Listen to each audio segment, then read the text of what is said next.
नमस्कार. आज आपण एका छोट्याशा पण खूप खोल अर्थ असलेल्या गोष्टीबद्दल बोलणार आहोत. ही गोष्ट आहे एका चमत्कारी कौशल्याची आणि त्यामागे दडलेल्या एका महत्वाच्या शिकवणीची. विचार करा, एखाद्या साध्या धातूचं सोनं बनवता येणं शक्य आहे का? चला तर मग आपण थेट एका कथेमध्येच शिरूया, जी याच प्रश्नाभोवती फिरते.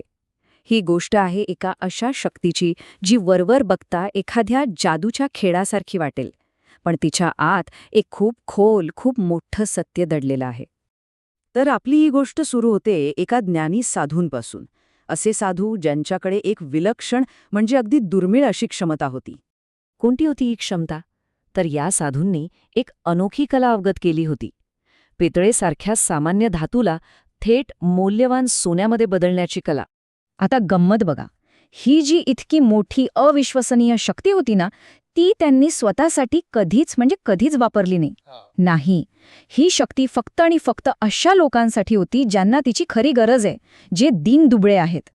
आणि मग एके दिवशी एक अशीच अत्यंत गरजू व्यक्ती या साधूंकडे मदतीच्या आशेने आली.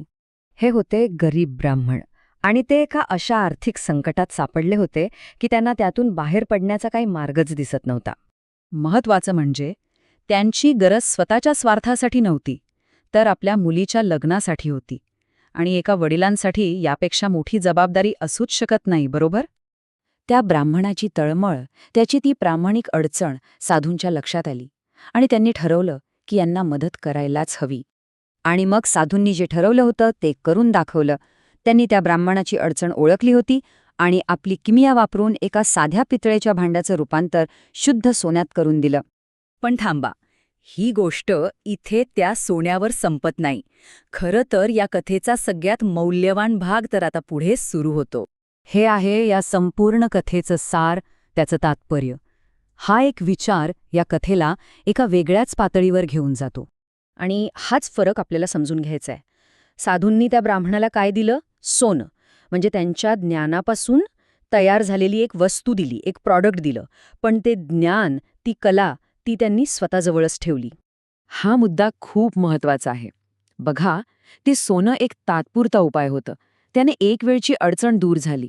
पण साधूंकडे जे ज्ञान होतं, ती कला होती, ते कायमस्वरूपी, कधीही न संपणारं धन होतं. तर ही कथा आपल्याला हेच सांगते की खरं ज्ञान, खरं कौशल्य मिळवणं हा काही बाजारचा व्यवहार नाही. ही एक अशी गोष्ट आहे जी मिळवण्यासाठी योग्य वृत्ती, नम्रता आणि सगळ्यात महत्त्वाचं म्हणजे गुरूंची कृपा लागते, ती कमवावी लागते.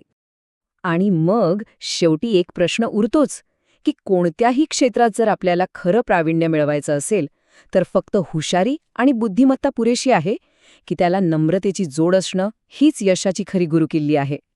विचार करण्यासारखी गोष्ट आहे, नाही का?